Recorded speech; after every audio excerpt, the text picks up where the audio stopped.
ಎಲ್ರಿಗೂ ನಮಸ್ಕಾರ. ಜೀವನದಲ್ಲಿ ಒಂದು ಗುರಿ ಇರಬೇಕು ಅಂತಕ್ಕಂಥದ್ದು. ಗುರಿ ಅಂತಕ್ಕಂಥದ್ದು ನಮಗೆ ಬಹಳ ಮುಖ್ಯವಾಗಿರುತ್ತೆ.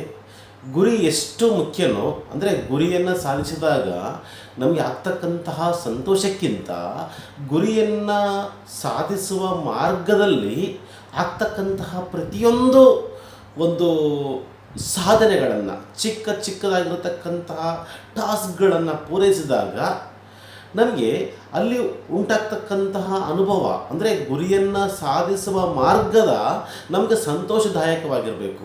ಗುರಿಯನ್ನು ಮುಟ್ಟಿದ ಮೇಲೆ ಆಗ್ತಕ್ಕಂಥ ಸಂತೋಷಕ್ಕಿಂತ ಗುರಿಯನ್ನು ಸಾಧಿಸುವ ನಮ್ಮ ಮಾರ್ಗ ಅಂತಕ್ಕಂಥದ್ದು ನಮಗೆ ಸಾಕಷ್ಟು ರೀತಿಯಾಗಿರ್ತಕ್ಕಂಥ ಸಂತೋಷವನ್ನು ಉಂಟು ಮಾಡಬೇಕು ಅಂತಕ್ಕಂಥದ್ದು. ಅಂದರೆ ನಾವು ದೊಡ್ಡದಾಗಿರ್ತಕ್ಕಂಥ ಗುರಿಯನ್ನು ಸಾಧಿಸುವ ಸಂದರ್ಭದಲ್ಲಿ ಚಿಕ್ಕ ಪುಟ್ಟದಾಗಿರ್ತಕ್ಕಂತಹ ಒಂದು ಟಾಸ್ಕ್ಗಳನ್ನು ಪೂರೈಸಿದಾಗ, ಉದಾಹರಣೆಗೆ ನಾವು ದೊಡ್ಡದಾಗಿರ್ತಕ್ಕಂಥ ಯಾವುದೋ ಒಂದು ಉನ್ನತವಾಗಿರ್ತಕ್ಕಂಥ ಹುದ್ದೆಯನ್ನು ಪಡೆಯೋಕ್ಕೋಸ್ಕರನೇ ನಾವು ನಿರಂತರವಾಗಿ ಓದ್ತಾ ಇದ್ದೀವಿ. ನಾವು ಓದಿದಾಗ ನಾವು ಯಾವ ಹುದ್ದೆಯನ್ನು ಪಡೆದಾಗ್ತಕ್ಕಂಥ ಸಂತೋಷಕ್ಕಿಂತ ಆ ಗುರಿಯನ್ನು ಓದುವ ಸಂದರ್ಭದಲ್ಲಿ ನಮಗೆ ಇವತ್ತು ಒಂದು ಟಾಪಿಕ್ ಮುಗೀತು ಅಲ್ಲಿ ಸಂತೋಷ ಪಡಬೇಕು, ಅಥವಾ ಯಾವುದೋ ಒಂದು ಹೊಸ ಕಂಟೆಂಟ್ ತಿಳಿದೆ ನಮಗೆ ಸಂತೋಷ ಪಡಬೇಕು. ಅದೇ ರೀತಿ ಯಾವುದೋ ಒಂದು ವಿಷಯ ಸಬ್ಜೆಕ್ಟ್ ಮುಗೀತು ಅಲ್ಲಿ ಸಂತೋಷ ಪಡಬೇಕು, ಅಥವಾ ಓದುವ ಸಂದರ್ಭದಲ್ಲಿ ಹೊಸದಾಗಿರ್ತಕ್ಕಂತಹ ಒಂದು ವಿಧಾನ ಗೊತ್ತಾಯಿತು ಅಲ್ಲಿ ಸಂತೋಷ ಪಡಬೇಕು. ಯಾಕೆ ಸಂತೋಷ ಪಡಬೇಕು ಅಂತಂದರೆ, ಯಾವಾಗ ನಾವು ಸಂತೋಷ ಪಡ್ತೀವಿ ನಮ್ಮಲ್ಲಿ ಒಂದು ಡೋಪಮೈನ್ ಅಂತಕ್ಕಂಥ ಹಾರ್ಮೋನ್ ರಿಲೀಸ್ ಆಗುತ್ತೆ. ಯಾವಾಗ ಆ ಡೋಪಮೈನ್ ಹಾರ್ಮೋನ್ ರಿಲೀಸ್ ಆಗುತ್ತೆ ನಮಗೆ ಒಂದು ಹೊಸದಾಗಿರ್ತಕ್ಕಂಥ ಚೈತನ್ಯ ಉಂಟು ಮಾಡುತ್ತೆ. ಅದು ಏನು ಮಾಡುತ್ತೆ ಅಂತಂದಾಗ ನಾವು ಗುರಿಯನ್ನು ಸಾಧಿಸುವ ಮಾರ್ಗವನ್ನು ಸುಲಭಗೊಳಿಸುತ್ತೆ. ಯಾವುದೇ ರೀತಿಯಾಗಿರ್ತಕ್ಕಂಥ ಟಾಸ್ಕ್ ಇರ್ಬೋದು. ಅಂದರೆ ದೊಡ್ಡದಾಗಿರ್ತಕ್ಕಂಥ ಗುರಿ ಅಂತಂದರೆ ನಮಗೆ ಬೇರೆ ಯಾವುದೋ ಒಂದು ಒಬ್ಬ ವ್ಯಕ್ತಿ ಅಂತಕ್ಕಂಥವನು ದೊಡ್ಡ ಶ್ರೀಮಂತ ಆಗಬೇಕು ಅಂತ ಅನ್ಕೊಂಡಿರ್ತಾನೆ. ದೊಡ್ಡ ಶ್ರೀಮಂತ ಆಗಬೇಕು ಅಂತಂದರೆ ಸಾಕಷ್ಟು ರೀತಿಯಾಗಿರ್ತಕ್ಕಂಥ ಉಳಿತಾಯವನ್ನು ಮಾಡಬೇಕು.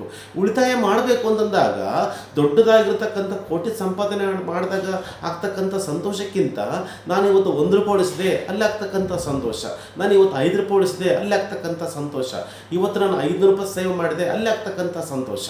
ಅದೇ ರೀತಿಯಾಗಿರ್ತಕ್ಕಂಥ ಯಾವುದೋ ಒಬ್ಬ ವ್ಯಕ್ತಿ ಅಂತಕ್ಕಂಥವನು ವೆಯ್ಟ್ ಲಾಸ್ ಆಗಬೇಕು ಅಂತ ಪ್ರಯತ್ನ ಪಡ್ತಾನೆ.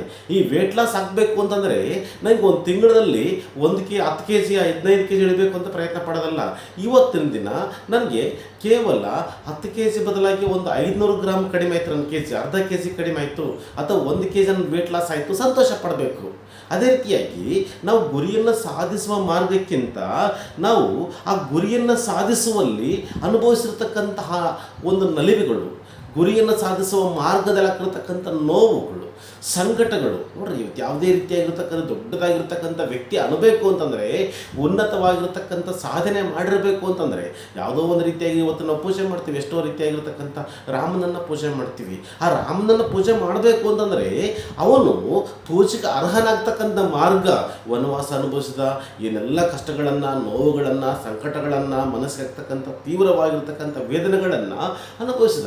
ಅದೇ ರೀತಿಯಾಗಿ ನಾವು ಯಾವುದೇ ರೀತಿಯಾಗಿ ಜಗತ್ತಿನಲ್ಲಿ ಯಾವುದೇ ವ್ಯಕ್ತಿ ಅಂತಕ್ಕಂಥವನು ಉನ್ನತ ಸಾಧನೆ ಮಾಡಿದನಂತಂದರೆ ಅವನ ಮಾರ್ಗ ಅಂತಕ್ಕಂಥದ್ದು ಬಹಳ ಇಂಪಾರ್ಟೆಂಟು. ಅವನ ಜೀವನದಲ್ಲಿ ಅನುಭವಿಸಿರ್ತಕ್ಕಂಥ ಪ್ರತಿಯೊಂದು ನೋವಿನಲ್ಲೂ ಸಹ ಸಂತೋಷವನ್ನು ಕಾಣಬೇಕು. ಅಂದರೆ ದೊಡ್ಡದಾಗಿರ್ತಕ್ಕಂತಹ ಒಂದು ಸಾಧನೆಯನ್ನು ಮಾಡಬೇಕು ಅಂತಂದರೆ ನಾವು ಆ ದಾರಿಯನ್ನು, ಅಂದರೆ ಆ ದಾರಿಯನ್ನು ನಾವು ಯಾವ ಪ್ರತಿ ಕ್ಷಣದಲ್ಲಿ ಅನುಭವಿಸಿದಾಗ, ಆ ಪ್ರತಿ ಕ್ಷಣವನ್ನು ಸಂತೋಷಪಟ್ಟಾಗ ನಮ್ಮ ಗುರಿ ಸಾಧನೆ ಅಂತಕ್ಕಂಥದ್ದು ಪೂರಕವಾಗುತ್ತೆ ಅಂತಕ್ಕಂಥದ್ದು.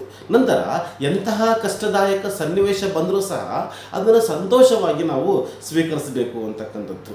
ಅಂದರೆ ಇಲ್ಲಿ ಯಾವುದೇ ಒಬ್ಬ ವ್ಯಕ್ತಿಯ ಸಾಧನೆಗಿಂತ ಆ ಸಾಧಕನ ಸಾಧನೆಯ ಮಾರ್ಗ ಅಂತಕ್ಕಂಥದ್ದು ಬಹಳಷ್ಟು ಮುಖ್ಯವಾಗಿರುತ್ತೆ ಅಂತ ಹೇಳ್ಬೋದು. ಧನ್ಯವಾದಗಳು.